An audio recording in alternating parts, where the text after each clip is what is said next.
9ಗೆ ಸ್ವಾಗತ. ನಾನು ಸ್ನೇಹ ಬೈಲೂರು. ಇಂದಿನ ಪ್ರಮುಖ ಸುದ್ದಿಗಳು. ಮಳೆಗಾಲದ ಆರಂಭದ ಮುನ್ಸೂಚನೆ ಸಿಕ್ಕಿದ್ರೂ ಕಾರ್ಕಳ ಪುರಸಭೆ ಮಾತ್ರ ಇನ್ನೂ ಎಚ್ಚೆತ್ತುಕೊಂಡಂತಿಲ್ಲ.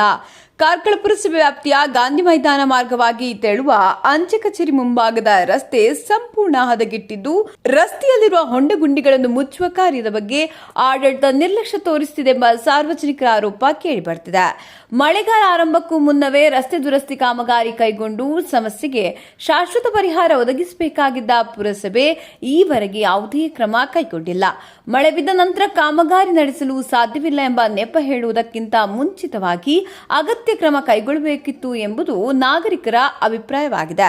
ಪ್ರಸ್ತುತ ರಸ್ತೆಯ ಹೊಂಡಗುಂಡಿಗಳಿಂದ ವಾಹನ ಸವಾರರು ಸಂಕಷ್ಟ ಅನುಭವಿಸುತ್ತಿದ್ದು, ಅಪಘಾತಗಳು ಸಂಭವಿಸುತ್ತಿವೆ. ಅಲ್ಲದೆ ರಸ್ತೆಯಲ್ಲಿ ಕೆಸರು ತುಂಬಿಕೊಂಡಿರೋದ್ರಿಂದ ಪಾದಚಾರಿಗಳಿಗೂ ತೊಂದರೆ ಉಂಟಾಗಿದೆ. ಇನ್ನಾದರೂ ಪುರಸಭೆ ಅಧಿಕಾರಿಗಳು ಹಾಗೂ ಜನಪ್ರತಿನಿಧಿಗಳು ಸಮಸ್ಯೆಯ ಗಂಭೀರತೆಯನ್ನು ಅರಿತು ತಕ್ಷಣ ರಸ್ತೆ ದುರಸ್ತಿ ಮತ್ತು ಸ್ವಚ್ಛತಾ ಕಾರ್ಯ ಕೈಗೊಂಡು ಸಾರ್ವಜನಿಕರ ಸಂಕಷ್ಟಕ್ಕೆ ಸ್ಪಂದಿಸಬೇಕಾಗಿದೆ. ಕರಾವಳಿ ನಾಡಿ ಸುದ್ದಿ ಸಂತೆಯಲ್ಲಿ ಸತ್ಯದ ಜ್ಯೋತಿ.